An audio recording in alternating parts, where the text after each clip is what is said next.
What's up mga kaagre? So, kamusta kayong lahat? At panibagong araw, no? Panibagong kwento at experience na maisi-share na naman sa inyo, no? Welcome back na naman sa aking YouTube channel mga kaagre. So, sa araw nga na to ay muli tayong mag-a-update.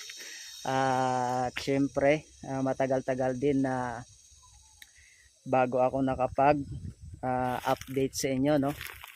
So, ito nga dahil matagal-tagal akong nakapag-update sa inyo mga kaagre, sa sobrang tagal na ay mag-a-update na ako sa pag-harvest ng aking tanim na sili nga mga kaagre, kasi marami ng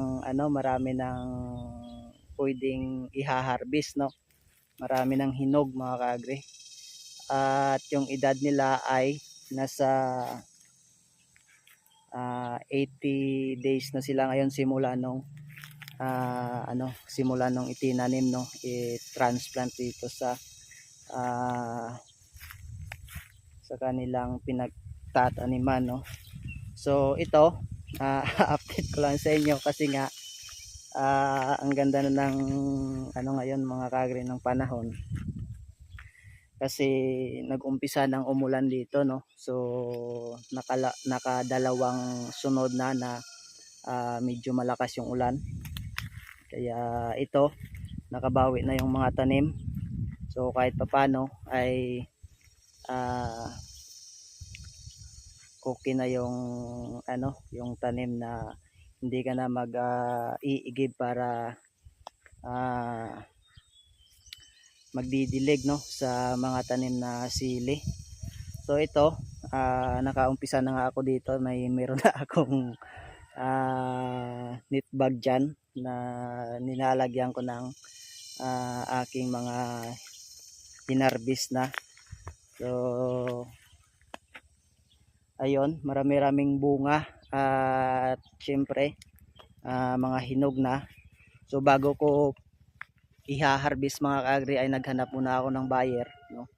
So syempre kailangan yan na may buyer para hindi masayang yung pag-harvest, at para syempre may konting kita mga kaagri, no. So malalaman natin yung kikitain, kung ilan ba yung kikitain, no. So sample ko pa lang naman to mga kaagri na tanim.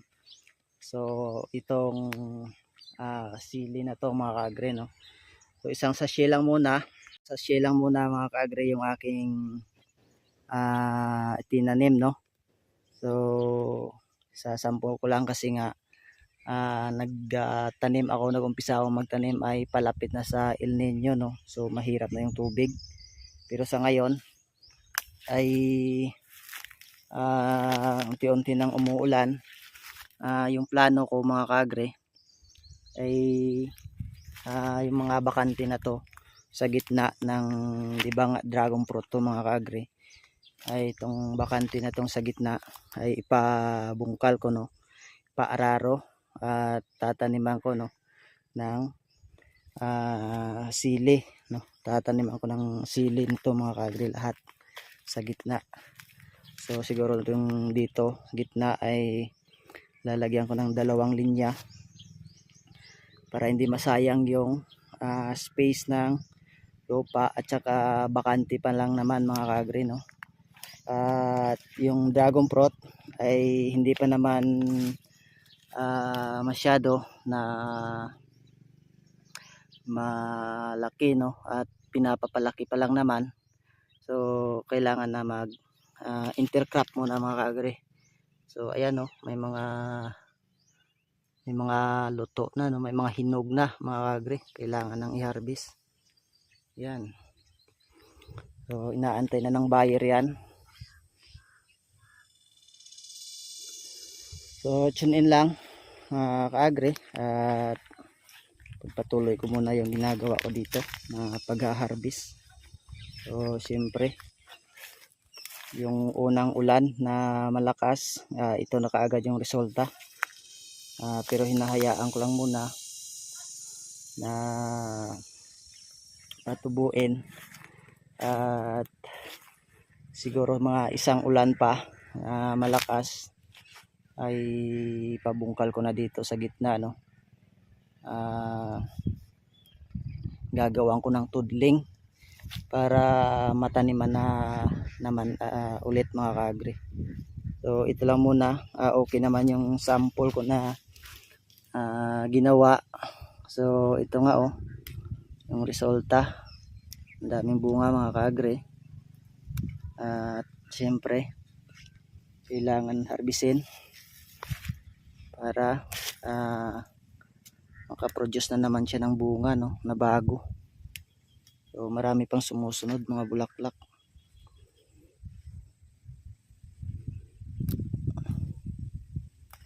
So 80 days yung kanyang edad, makapag-harvest na. Tsaka may hinog na nga mga kaagri. Yan o.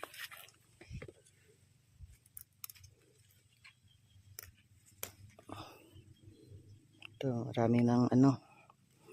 marami ng hinog. So meron akong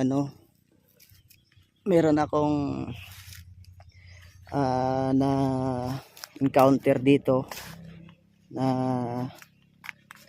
yung dito banda sa gitna ay ang baga lumaki at saka walang bunga yung iba. So siguro sa lupa, no, kailangang i-condition yung lupa kasi yung dito ay sa ngayon pa lang nag-uusbong yung damo, pero yung dito ay malago na yung damo.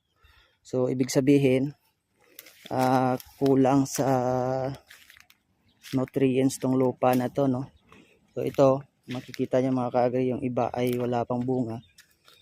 So ngayon pa lang nag-uumpisa na na lumago, no, na tumaba yung yung sili.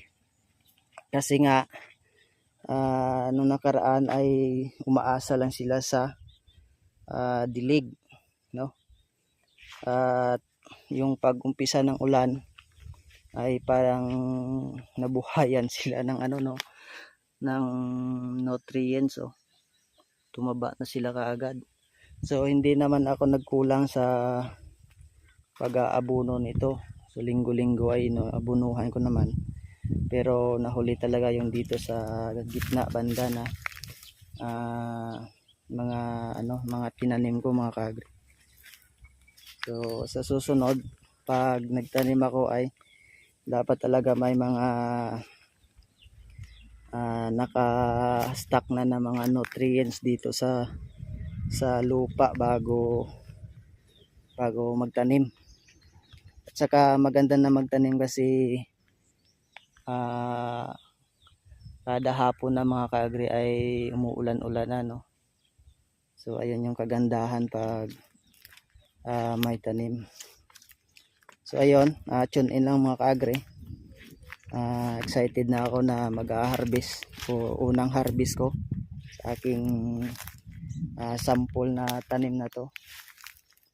At siyempre sa susunod papaparamihin ko na tanim para naman ay siyempre pag maraming tanim marami ding harvest mga kaagri, at saka sayang yung space. So habang nagpapalaki ng dragon fruit may harvest tayo dito sa gitna, no, o may intercrop tayo na hinaharvest. So tune lang mga kaagri at tatapusin ko muna itong aking ginagawa dito. So kumusta kayong lahat mga kaagri, at hito kapag update na ulit sa inyo, no. So hindi na ako madalas nag-a-upload mga kaagri kasi nga medyo busy lang at saka wala kasing ulan, kaya busy talaga mga kaagri, no? So ito kahit pa paano ay ma-update ko na kayo mga kaagri sa aking ginagawa dito sa araw-araw pagpaparming mga kaagri. So ipagpatuloy natin to. yung ginagawa para mamaya okay na. Dadalhin ko na tong ina-harvest ko doon. Kasi baka mamayang hapon ay uulan na naman. So hindi na naman ako makapag-harvest.